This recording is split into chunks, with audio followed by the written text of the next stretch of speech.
I'm trying to be better about not criticizing the human being and only talking about the player and what they do on the court. And then Karl-Anthony Towns speaks.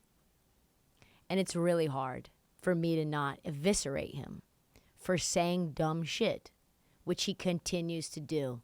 I have friends that are from Minnesota. My mom grew up in Minnesota. She grew up in Duluth. She likes the Minnesota Timberwolves. One of my best friends, Minnesota Timberwolves fan. Karl-Anthony Towns as a person has suffered greatly. COVID, family, mom passed away, multiple family members passed away. All accounts, people think he's a nice guy. But why does he keep doing this? Why does he keep saying things that are so clearly making him look like a bozo? Like just a complete joker. Exhibit 291. This happened yesterday. Karl-Anthony Towns goes on former teammate Pat Beverly's podcast, which I personally can't stand that podcast because it's a Barstool podcast. But that's neither here nor there. A Barstool NBA podcast, to be specific. And he said this that is going to haunt him. He said, when my time's up and I retire, there's going to be people who are going to say I changed the game. Everything's up for stipulation, and what I like to say is when this is all over, there's going to be kids coming up and saying they're going to play a different way because I played in the NBA and I did it a different way. I'm speechless. I don't know really what to say other than Cat is a fucking idiot. Like that is, I shouldn't have said that. That was mean. That was personal. That comment is idiotic. That's one of the dumbest things I've ever heard him personally say, and he has said a lot of dumb things. He is not someone who clearly is in control of reality. The self-awareness aspect of Karl-Anthony Towns is lacking. He is not aware that he has not won a damn thing on the NBA level. He's never won a playoff series. I think he's won 4 playoff games. 5 playoff games? Out of all the players in the NBA, does anybody say one of the most transformational players in the NBA is Karl-Anthony Towns? Like he changed the way we play basketball, Karl-Anthony Towns. No. Was there 7-footers who came into the league that shot threes before Karl-Anthony Towns? Yes. Have there been guys, I don't know, like Jokic? Have there been guys who played defense better than Karl-Anthony Towns and still shoot threes? Yes. He's been around Rudy Gobert too much. He thinks that every player is like Rudy Gobert that's 7 feet tall. No, Carl. Like fucking Yusuf Nurkic shoots threes, okay? Like there's plenty of guys who do what you do, and you're not Steph Curry, okay? People were doing this before you even were alive.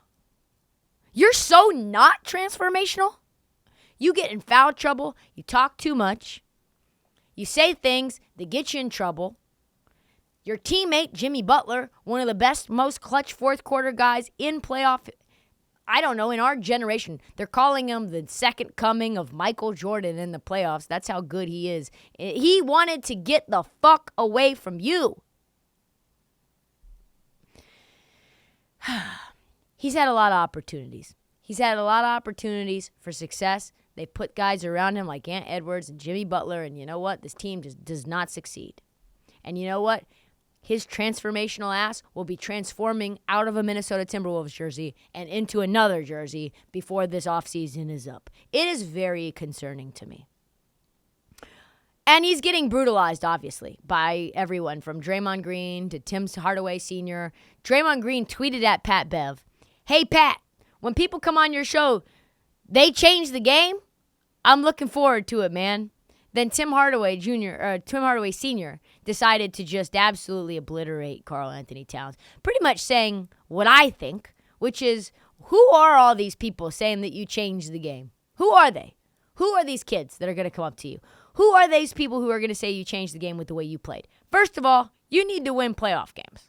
You got 4 playoff wins in 12 tries, 0 series wins. You go out there, you average 23 points, 11 rebounds, and you're playing well. He's a good NBA player, but he doesn't make anybody better. It's about him at times. He tries to show up the referee instead of going out there to play team basketball. He's out there and you don't even see him sometimes. You don't even know he's out there. I think he needs to have a reality check, and he needs to work on his game a little bit more and making his teammates better and having a better season. Yeah. And you know what's the crazy thing? It's not even remotely the dumbest thing that he said on Pat Bev's podcast. Listen to this, Gem. It was the reason the Denver Nuggets won a championship. I just played them in the playoffs, bro. They was telling us our plays. They were like, all right, yo, they weren't even talking. Ball right to an area, and the person was just randomly right there. I'm like, how is this possible? But they also was one of the things that, like, you see, it was more special what we did in Minnesota because we had. Pause. Did he just say it's more special in Minnesota what they did than what the Denver Nuggets did when they just won the championship? Hold on. It was more special what we did in Minnesota because we had like a month. And then we had training camp, and it was like, you better figure it all out right now. Yeah. And we really figured it out quick. Yeah. Think about it. They had what? Jokic been in the league 4 years. If you think about it, 4 years, we got it done in 4 months. Right. No, you didn't. You got to the playoffs in 4 months. You did not get to a championship in 4 months. This guy. This is the gold starification of our generation. Where, like, you have accomplished something because you took the Memphis Grizzlies to 6. Congratulations. Get up on a table. You've made it past the play-in. What is he talking about? He's going to get traded. Probably to a place like New York where there's a fruit fly in here. Probably to a place like New York where the local media was going to destroy him and on a daily basis. There's no harder rock than Julius Randle and the New York media blender turned him into Orange Julius. This is all of a sudden he's talking about mental health. Imagine Karl-Anthony Towns. What are they going to do with this overripe tomato that is Karl-Anthony Towns? They will squish him into the ground. We will find out. God help Karl-Anthony Towns. I can't help him at all.